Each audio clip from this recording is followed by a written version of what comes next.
Tu fais tout, tu attends, mais tu es toujours seul. Il y a une raison, et ce n'est pas celle que tu crois. Écoute, je m'adresse à toi, parce que tu n'es pas la cause du célibat prolongé dans lequel tu es. Tu es chrétien, tu as une vie de juste. Tu as une bonne éducation, tu es beau, belle, tu as un statut social enviable, tu as tout pour plaire. La preuve, tout le monde te le dit.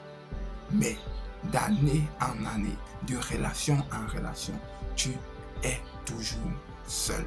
Tu te donnes à fond dans tes relations, mais bizarrement, tu les vois s'effondrer sans comprendre ni le comment, ni le pourquoi.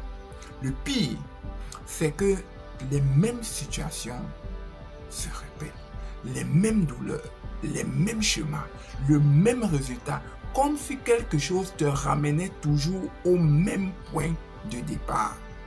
Tu t'es peut-être dit, ce n'est pas ma chance. Je ne suis pas fait pour être en couple. Les bonnes personnes ne sont plus disponibles. Et si la vraie réponse était ailleurs? Et si ce qui bloquait ta vie amoureuse avait une cause que tu n'avais jamais explorée? Tu sais, la parole de Dieu nous dit, « Mon peuple périt parce qu'il lui manque la connaissance. » Elle ne dit pas parce qu'elle a la malchance. Elle ne dit pas parce que tu manques d'efforts. Mais la parole de Dieu dit, tu péris parce que tu manques la connaissance.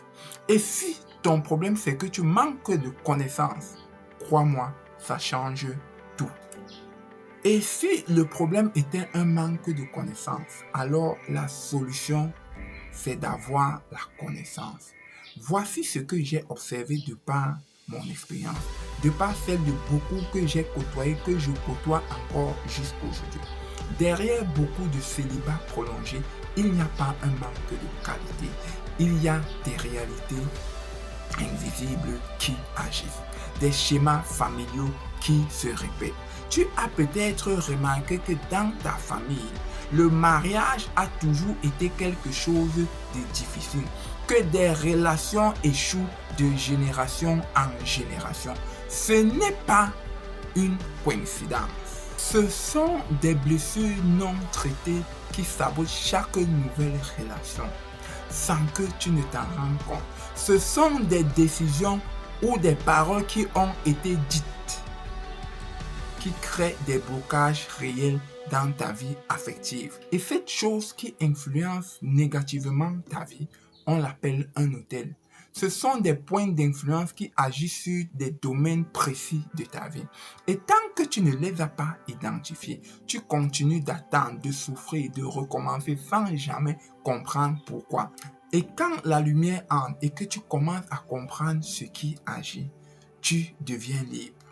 Vous connaîtrez la vérité vous affranchira. Alors pour cette semaine, voici ce que je t'invite à faire. Pose-toi des questions honnêtement. Est-ce qu'il y a des schémas qui se répètent dans mes relations ou dans ma famille? Ne réponds pas vite. Prends le temps d'y réfléchir vraiment. Si cette vidéo a touché quelque chose en toi, alors abonne-toi, partage-la, car peut-être à côté de toi, quelqu'un attend cette réponse. Peut-être à côté de toi, quelqu'un veut être écouté, veut échanger, veut comprendre. Et ensemble, nous pourrons y réfléchir. Nous pourrons chercher des solutions. Et surtout, retiens une chose. Ce que tu ne comprends pas, continue à agir sur toi. Ce que tu comprends, tu peux le changer. Ne l'oublie jamais.